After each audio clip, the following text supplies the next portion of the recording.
Hi, Maria. How are you? Hey Charlotte, I'm good. How are you doing? Good. I'm super excited to connect with you.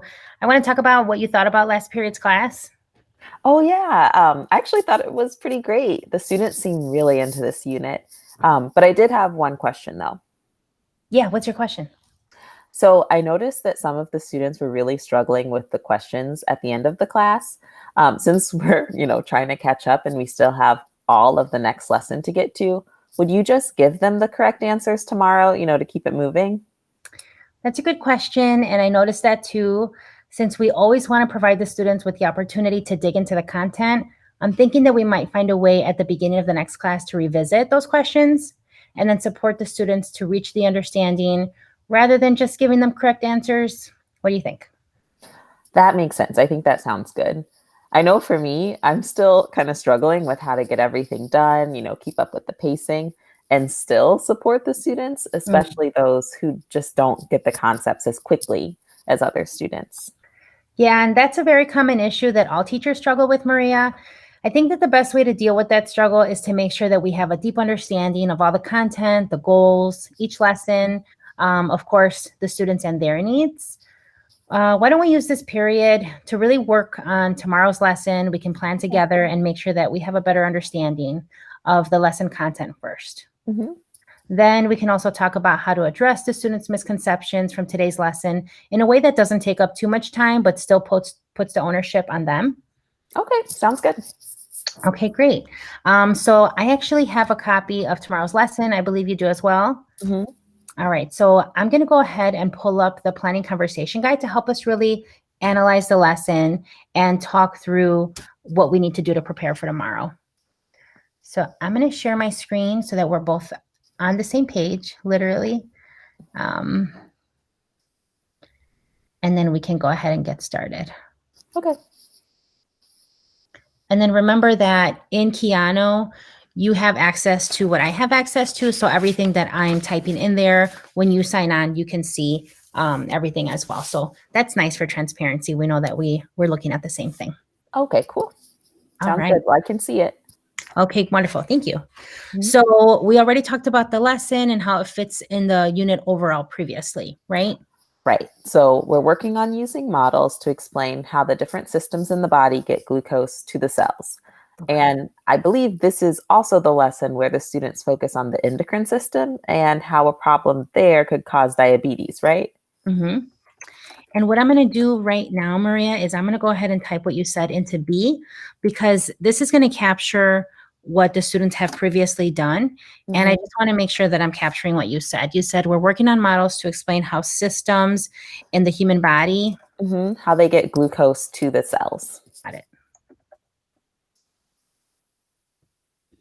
So I'm probably just going to remind the students of what we've been working on. And then when we're doing the lesson together at the beginning of the class to make sure that they always know what's happening and why. Okay.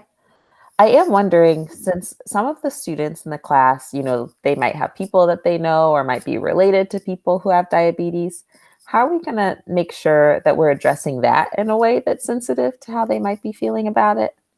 I love that you're thinking about the students in that way already. What's really nice Mhm. about the PCG, the Planning Conversation Guide, is that there's a section to take things like that into consideration. So one thing that I'll do, and I'll type it just so we have it in the same place, is Mhm. that I'm gonna probably ask students. So I might ask them if they have relatives or experience with diabetes. Mhm.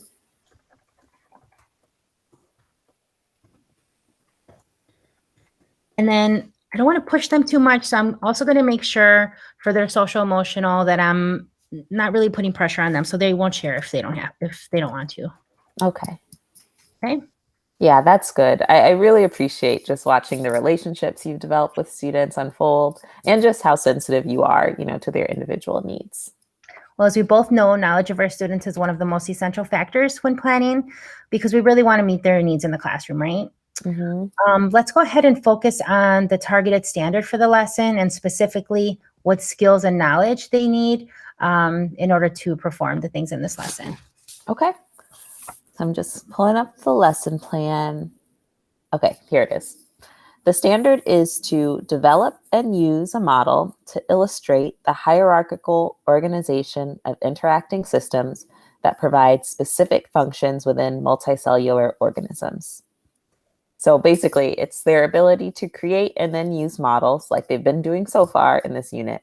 That's really important. Mm-hmm. And I'm going to go ahead and put this in A so that we can come back to it later if we need to. Okay, sounds All good. right. Wonderful. Thanks for reading that out. Mm-hmm. So when we talk about using models, and in this case, we want to make sure that we're thinking about the digestive, circulatory, endocrine systems of the human body and how that interacts, right? Mm-hmm. And then we also want to think about how they work together to get glucose to our cells and keep the blood glucose balanced. Yes. So I think this is really going to require them then to use the knowledge from what we've already been working on to think about the systems in the human body. In this case, or in the case of this lesson, really more of the focus, though, is going to be on the endocrine system, right? Right. And how the functions of the endocrine system affect other systems in the body. So this might be some of the content that we want to make sure that is emphasized and supported throughout the lesson. Do you agree? Yeah, definitely. Okay, great. So as a next step, maybe we want to take a look at the lesson plan and make sure that we have the opportunity to practice this content. What do you think about that? Yeah, I'd really like that, actually. Sometimes it's kind of hard because lots of times when I look at the lesson plan as it's written, I then see you do so much more with it when you're actually teaching. So I'd love to hear, just how you think when you plan in order to incorporate all the things that you do in a class period. Oh, well, thank you for that. Remember that we've talked about this before, how the lesson plan really provides the bones of the lesson, right? Yeah. And it's up to us as teachers to make the learning accessible for the students while still maintaining those bones, right? Mm-hmm. So one question that I want to focus on is how we have a really good understanding of the standard and what students will do in order to practice these skills. So Okay. I'm going to actually go back to the PCG. There's a section for student action. So I'm going to go ahead and click on that. And if you notice, I'm just going to hover over student actions, click it open, and we have the option to select different questions. Okay. So go ahead and take a look and let me know which one makes the most sense. Okay. Let me see. So I think since we're focusing, on like students getting opportunities to practice, with the knowledge that's coming out of this lesson, I feel like question E makes the most sense. Yep. Okay. That makes sense to me as well. So what exactly will they be doing? So looking at the plan, I see that they're going to be analyzing a graph of blood sugar levels. Then they're going to be watching a video before diagnosing a patient. Okay. And it says here that they apply it to the model that they've made to show what's happening in that patient's body. Great.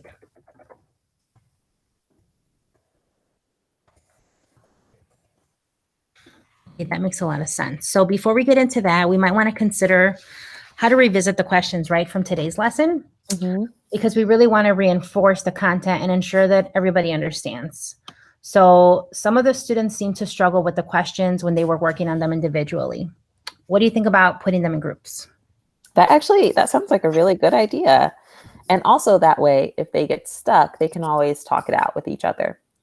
But sure. How will we know like whether they get the questions correct or not? Are we going to go over the answers with them? I was thinking that after giving them the questions and time to discuss in groups, we could go over the questions as a whole class. Okay. And then I'll probably ask them to share their responses so that I'm sure that the entire class has that common understanding. Okay, I like that.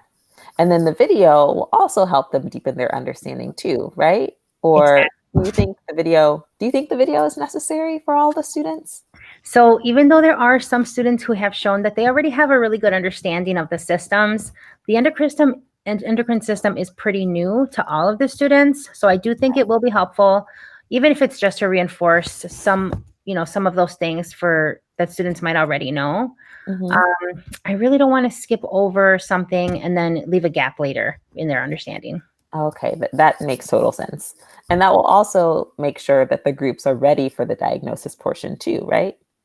Right. And we both know that it's crucial, for that lesson, that they apply their learning, that they have the model that they already built, and that they continue to build it as they explain how they reach their diagnosis of the patient. Okay, okay.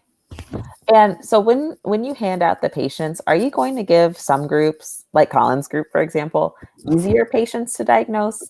I just know that that group sometimes needs extra help, and I don't know if they could do some of those harder ones. So I really like to push all of the students to persevere with this. And like, I'll be circulating to provide as much support as I can. If we were in person, I would be circulating group to group.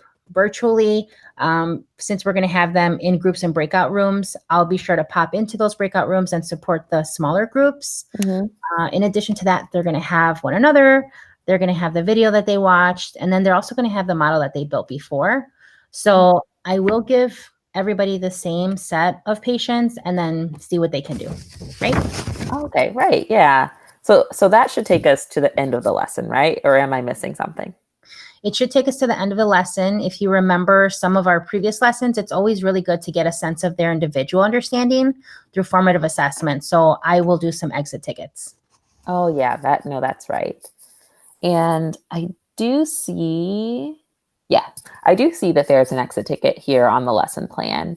It says that they're answering the question that's about what problem in the endocrine system can cause diabetes. So yeah, you're right.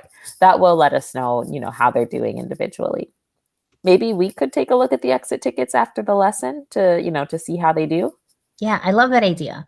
So we can look not only to see if they can explain the problem, but also how the problem causes that chain of events that leads to diabetes, whether it's type 1 or type 2. Okay. All right, so how are you feeling about the lesson plan? So much better. Thank you. I'm seeing now just how the different parts of the lesson plan come together to support the students with what they should be doing in alignment with the standard. I am wondering, though, just how you're picturing the video will go and what kinds of questions you've planned to ask the groups, who are struggling. Because I don't see those listed on the lesson plan, but I know you mentioned supporting those groups, and you're always really good with your questioning too, I think. Well, it's definitely a skill that I've worked on over the years, but knowing the content first is really important. But now that we've got that down, let's jump into the teaching practices up here in the planning conversation guide. Mhm. And then we can talk about how specifically to make the content accessible to every student. Okay? Sounds good. All right.